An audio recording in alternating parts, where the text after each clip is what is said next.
வாங்க ஃப்ரெண்ட்ஸ், இன்றைக்கி நம்ம வெந்தய ரசம் செய்யலாம். அதுக்கு தேவையான பொருள் சின்ன வெங்காயம் நறுக்கி வச்சுருக்கு, பூண்டு நறுக்கி வச்சுருக்கு, பச்சை மிளகா 1, வரமிளகா 2, கடுகு உளுத்தம்பருப்பு, வெந்தயம், உப்பு, மஞ்சப்பொடி இதெல்லாம் எடுத்து வச்சுருக்கு. புளியை ஊற வச்சு கரைச்சி எடுத்துக்கணும். இப்போ கரைச்சி எடுத்த புளியோட மஞ்சப்பொடி, கருவேப்பிலை ரெண்டையும் சேர்த்துக்கலாம்.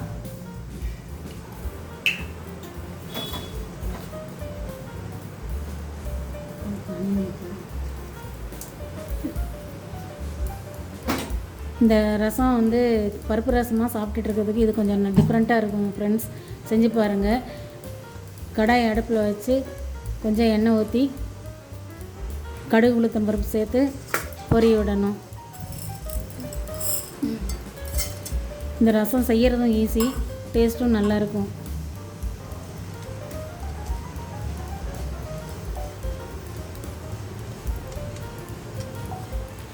இப்போ கடுகும் உளுந்தம்பருப்பும் பொரிஞ்சு கொஞ்சம் செவந்ததுக்கப்புறம் வெங்காயம், பச்சை மிளகா, பூண்டு இதெல்லாம் சேர்த்து நம்ம வதக்கலாம்.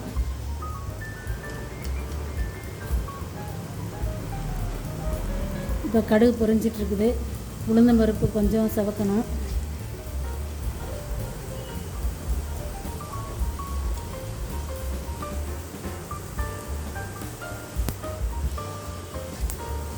கொஞ்சம் கலர் மாறினதுக்கப்புறம் எடுத்து வச்சுருக்க வெங்காயம், சின்ன வெங்காயம், பூண்டு, பச்சை மிளகா, வரமிளகா, வெந்தயம் எல்லாத்தையும் சேர்த்து வறுக்கணும்.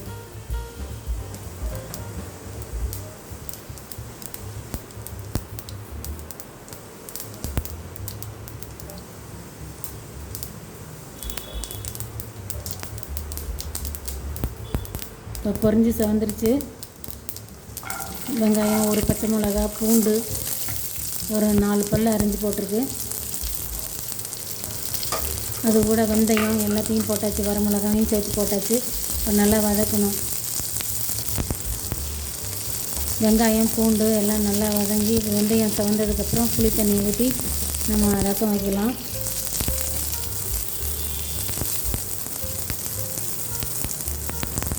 வதக்கிறதுக்கு வெண்ணெய் பத்தலைன்னா இன்னொரு ஸ்பூன் ஊற்றிக்கலாம்.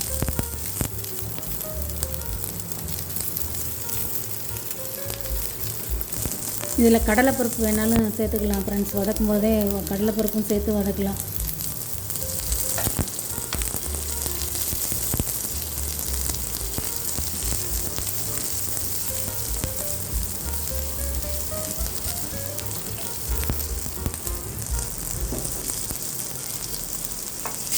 இப்போ புளி தண்ணி, மஞ்சப்பொடி போட்டு வச்ச புளி தண்ணியை சேர்த்து உப்பும் போட்டு கொதிக்க வைக்கணும்.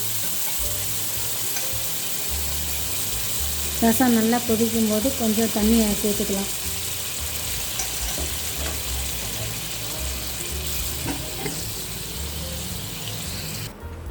இப்போ பாருங்கள், நல்லா ரசம் கொதிச்சிட்ருக்கு.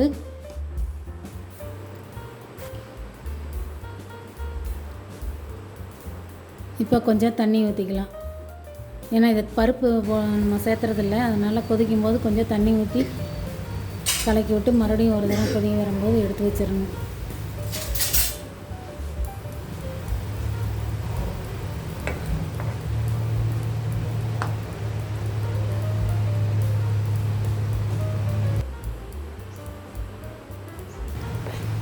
பாருங்கள், நல்லா கொதிக்க வரப்போகுது, நுர கட்டிட்டு வந்துட்டுருக்கு.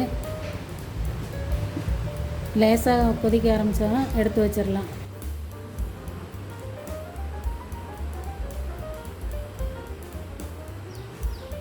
அவ்வளோதான் ஃப்ரெண்ட்ஸ்,